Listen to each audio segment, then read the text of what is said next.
Kita siapkan nampan seperti ini, lalu kita kasih air secukupnya saja. Nah, setelah itu baru kita mengambil tanaman yang mau kita tanam. Nah, ini adalah salah satu contoh yang sudah kita potong pucuk di bagian atasnya dan juga di bagian bawahnya juga kita potong. Jadi langkah yang pertama yang harus kita lakukan adalah kita membersihkan bagian pangkal bawah yang sudah kita potong seperti ini. Setelah itu kita kasih obat antiseptik atau biar tanamannya tidak mengeluarkan penyakit atau bakteri. Kita oleskan saja seperti ini. Yang bagian atas juga dikasih, tidak jadi masalah. Nah, ini kita kasih terlebih dahulu.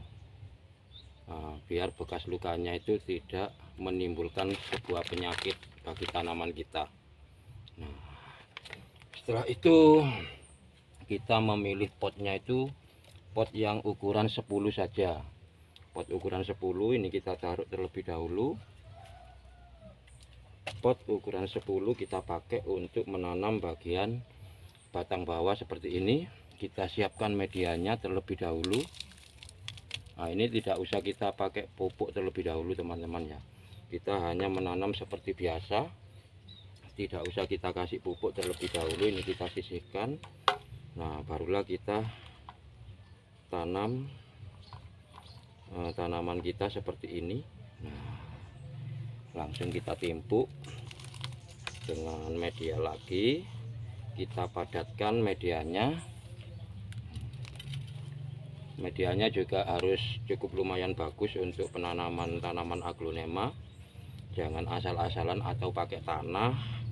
Kita harus memakai media yang nutrisinya itu banyak sehingga tanaman kita itu bisa cepat subur atau cepat hidup dan secepatnya mempunyai anakan.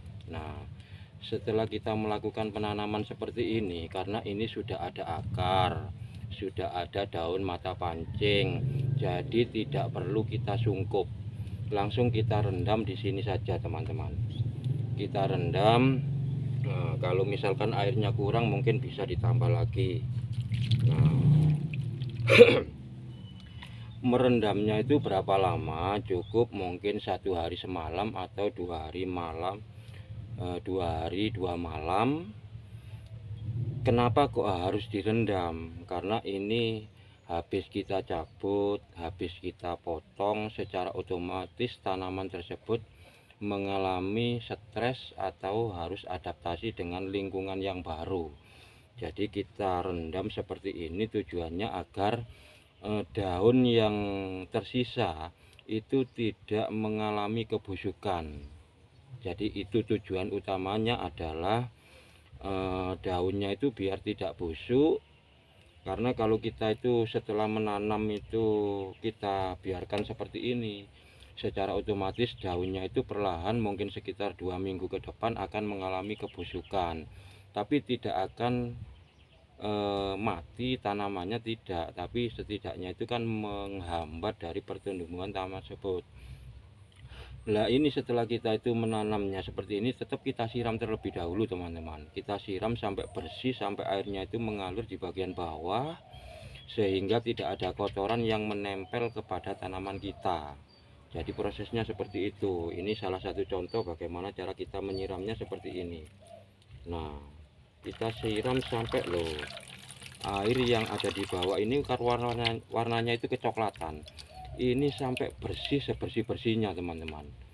Jadi kita siram sampai bersih seperti ini. Nah, itu mengurangi dari tingkat penyakit dari tanaman kita. Nah, setelah kita siram, kita padatkan kembali untuk medianya seperti ini agar tanamannya itu tidak goyah. Nah, inilah dari salah satu bagaimana caranya membudidayakan tanaman yang setelah kita potong biar tidak mengalami stres atau layu. Jadi kita rendam seperti ini setelah kita siram. Cukup 1 malam, sehari semalam atau 2 hari sudah cukup. Kita kembalikan, kita angkat, kita taruh rak-rakan, tidak menjadi masalah. Jadi itu teman-teman yang bisa saya sampaikan untuk kalian semuanya. Mudah-mudahan bisa bermanfaat dan bisa dicoba. Terima kasih, matur suwun, dan salam tangan kotor. Nah, ini kita bersihkan tangan kotornya biar berkah.